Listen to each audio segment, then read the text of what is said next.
directors frequently have to use dirty tricks. I used an absolutely essential dirty trick on the Execution of Private Slowick.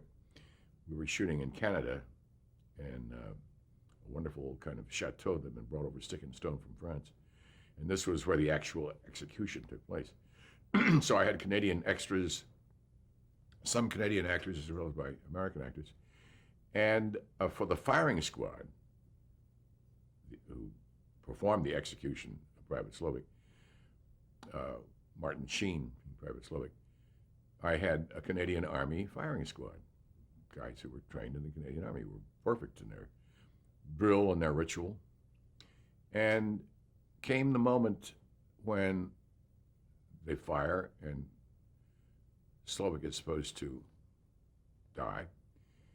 As in real life, as it happened with Slowick, he groaned and writhed, obviously not killed, terribly wounded. And by this time, we were in the second day of shooting in this cold set in Montreal, a couple of weeks before Christmas. And the crew, the Canadian soldiers, the firing squad, all they wanted was to get back into the warm place and have their coffee and go home. They were bored with this movie making. And they looked at it. And the tension of not having killed him and having to load up to do a second round, got nothing out of it. So I got everybody else's coverage, and I had like 3 cameras going on then.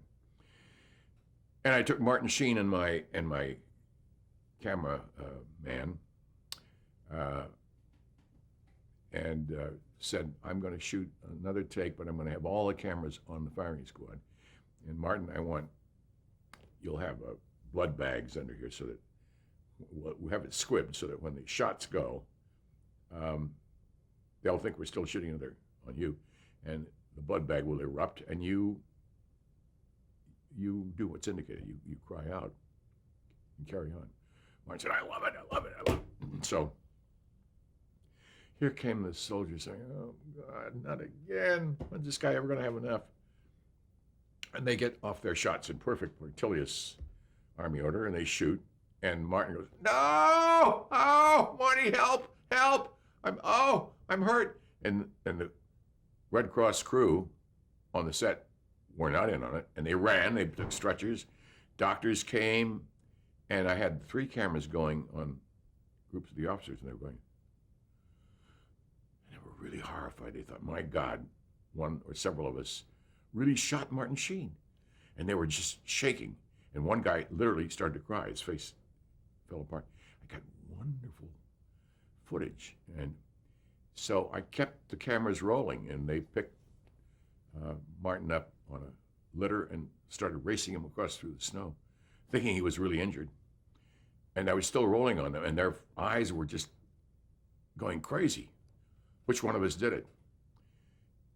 And I finally let it go until he was almost out of the courtyard and still was getting this great footage. Let the camera roll and roll and roll until finally Martin got to the edge and he says, hey, that was funny. Want to do it again?